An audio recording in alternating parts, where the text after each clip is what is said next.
नमस्कार मित्रांनो, मी रवींद्र ताळे पाटील.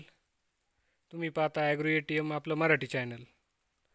तर मित्रांनो, आता थंडी सुटलेली आहे भरपूर. आणि थंडीमध्ये तिसरा मोल्ट किती फिडिंगवर बसतो किंवा मोल्ट पास होण्यासाठी किती वेळ लागतो याविषयी चर्चा आपण या व्हिडिओमध्ये करू. तर आपल्याला आता हे आपल्या 10 फिडिंगवरती हा तिसरा मोल्ट बसलेला आहे. गरमीच्या दिवसात म्हणजे उदाहरणार्थ उन्हाळा किंवा पावसाळा या ऋतूमध्ये मोल्ट हा 6 फिडिंगपासून बसायला सुरुवात होतो.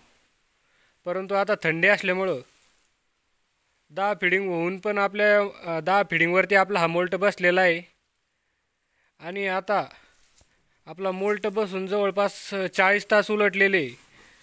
तर तिसऱ्या मोल्टचा कालावधी हा 36 तास राहतो. परंतु 40 तास होऊन पण इथं एक पण आपली आळी पास झालेली नाही आहे. जवळपास 2.5 ते 3 दिवस 50 तासापर्यंत कालावधी आपल्याला मोल्टमध्ये जाऊ शकतो.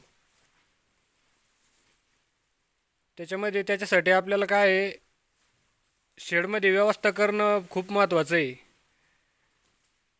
टेम्परेचर करणं थंडीच्या दिवसामध्ये अत्यावश्यक असल्यामुळं हे आपल्याला सगळी सुविधा केल्यानंतरच आपण आळी शेडमध्ये आणावी. तर आपली बॅच जवळपास 25 ते 28 दिवसापर्यंत आपली थंडीच्या दिवसामध्ये बॅच जाती. त्याच्यामुळं आपला भरपूर वेळ पण वाया जातो. त्याच्यामुळं आपल्याला महत्त्वाचं आहे की शेडचं टेम्परेचर, आर्द्रता असेल, जे काय असेल ते आपल्याला नियंत्रित ठेवणं फार महत्त्वाचं आहे. त्याविषयी आपण चर्चा नंतरच्या पुढच्या व्हिडिओमध्ये करणारच आहोत. पण आता थंडीच्या दिवसात आळ्या फिडिंग किती घेतात आणि मोल्टला किती कालावधी लागतो. तर बरेच नवीन शेतकरी आहे.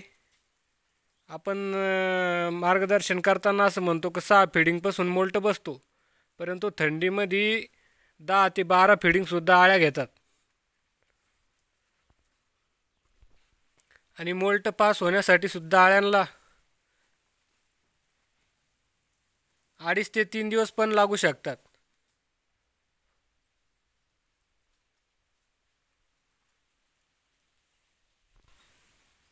तर धन्यवाद मित्रांनो. या व्हिडिओमध्ये एवढंच. असेच नवनवीन व्हिडिओ पाहण्यासाठी आपल्या चॅनलला सबस्क्राईब करा, लाईक करा, शेअर करा आणि आपल्या चॅनलसोबत असेच जोडून राहा. धन्यवाद.